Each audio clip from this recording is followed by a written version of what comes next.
ప్రధాని నరేంద్ర మోదీ మీద సోషల్ మీడియాలో కరీంనగర్ జిల్లా రామడుగు మండలానికి చెందిన ఎండి ముజాహిద్ అనే వ్యక్తి అనుచిత వ్యాఖ్యలు పోస్టు చేయడం జరిగిందని మండల కేంద్రం నుండి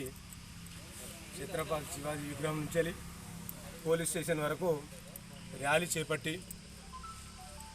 ఈ యొక్క లోకల్లో ఉన్నటువంటి సబ్ ఇన్స్పెక్టర్ గారికి వినతిపత్రం ఇచ్చినాం. అదేవిధంగా గత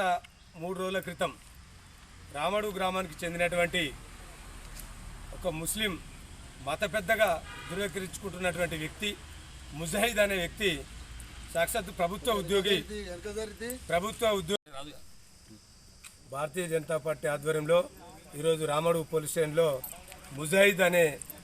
ముస్లిం మత పెద్దగా చెప్పుకుంటున్నటువంటి వ్యక్తి గత 3 రోజుల క్రితం దేశ గౌరవ ప్రధానమంత్రి గారి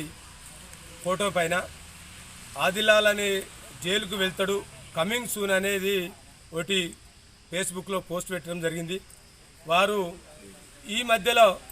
పాకిస్తాన్కు భారతదేశానికి జరుగుతున్న పరిణామాలను దృష్టిలో పెట్టుకొని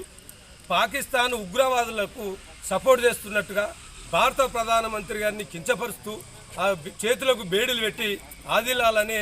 జైలుకు పంపిస్తున్నాము అని చెప్పేసి ఈ యొక్క ఉగ్రవాదులకు సంబంధం ఉన్నటువంటి వ్యక్తి రామడుగు మండల కేంద్రానికి చెందినటువంటి వ్యక్తి ముజాహిద్ గారు. వారు జైత్యాల డిపో ఆర్టీసీ డిపోలో డ్రైవర్గా పనిచేస్తున్నాడు. రామడుగు మండల కేంద్రంలో అనేకమైనటువంటి విధానాలకు వ్యతిరేకంగా ప్రభుత్వ విధానాలకు చట్టానికి వ్యతిరేకంగా అనేక